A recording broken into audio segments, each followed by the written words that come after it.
और अब आपको लेकर चलते हैं भारत 24 शिखर सम्मान में शिल्पकारों का सम्मान। छत्तीसगढ़ के शिल्पकारों को भारत 24 सलाम कर रहा है। छत्तीसगढ़ की जनता ने एक बार, दो बार, तीन बार 15 साल अवसर दिया छत्तीसगढ़ के विकास के लिए, डेवलपमेंट के लिए।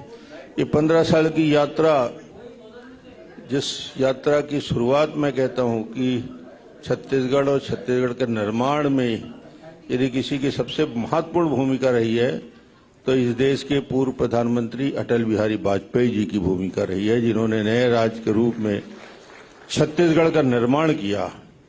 उनकी वजह से छत्तीसगढ़ निर्मित हुआ। उसके बाद 2003 से मुझे अवसर मिला। जहां तक योजना की शुरुआत है, छत्तीसगढ़ सिर्फ विकास नहीं मांगता था। छत्तीसगढ़ क्षेत्रीय असंतुलन का शिकार ऐसा भूभाग था जहां विकास भी चाहिए और संवेदना भी चाहिए। और संवेदना इसलिए कि पलायन की पीड़ा से परेशान था छत्तीसगढ़। उस दौर में हजारों लाखों लोग पलायन करते थे, भूख से मौत होती थी। तो योजना ऐसी बने जिसमें आम आदमी के जीवन में परिवर्तन महसूस हो। और वो परिवर्तन न केवल शुरुआत हमने की, गरीबों के लिए 1 रुपया किलो चावल, खाद्यान्न सुरक्षा हमने दिया, गरीबों के लिए नमक की योजना बनाई, चना की योजना बनाई, और देश का पहला खाद्यान्न सुरक्षा बिल जिसमें भोजन को अधिकार बनाया, खाने के लिए उनको अधिकार दिया कि ये उनका राइट है, उनका अधिकार है। और ऐसे 70 लाख लोगों के लिए राशन की व्यवस्था करने का काम खाद्यान्न सुरक्षा बिल में किया गया।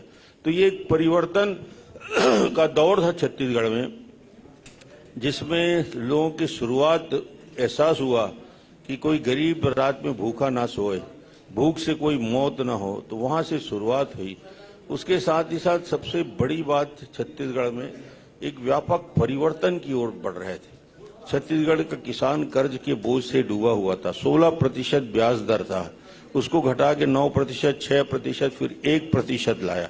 एग्रीकल्चर सेक्टर में कैसे जंप हो सकता है, उसके लिए एक सिस्टम डेवलप किया हमने छत्तीसगढ़ में।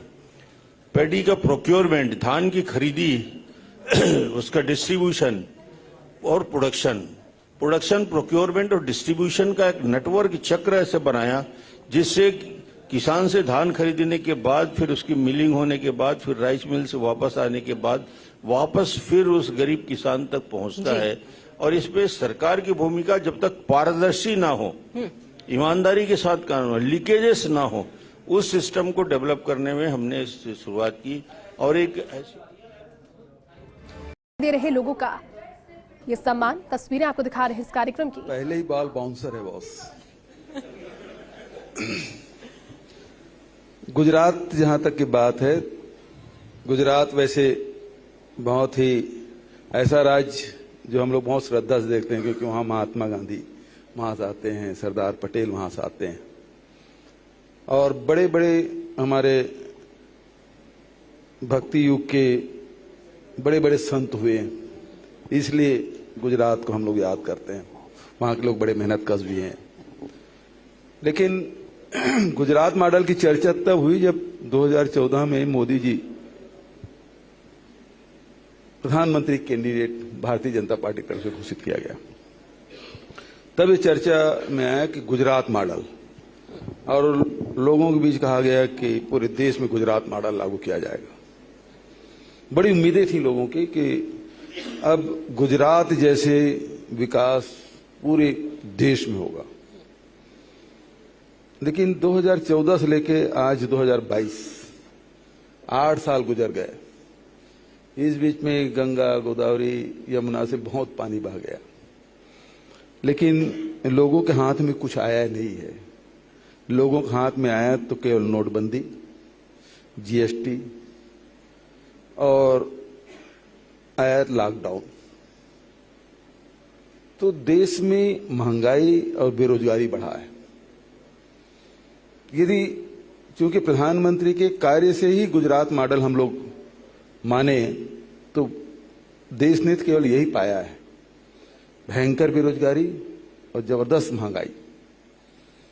इसके अलावा और कुछ नहीं पाया। जितने उद्योगपति हैं, व्यापारी हैं, किसान हैं, नौजवान हैं,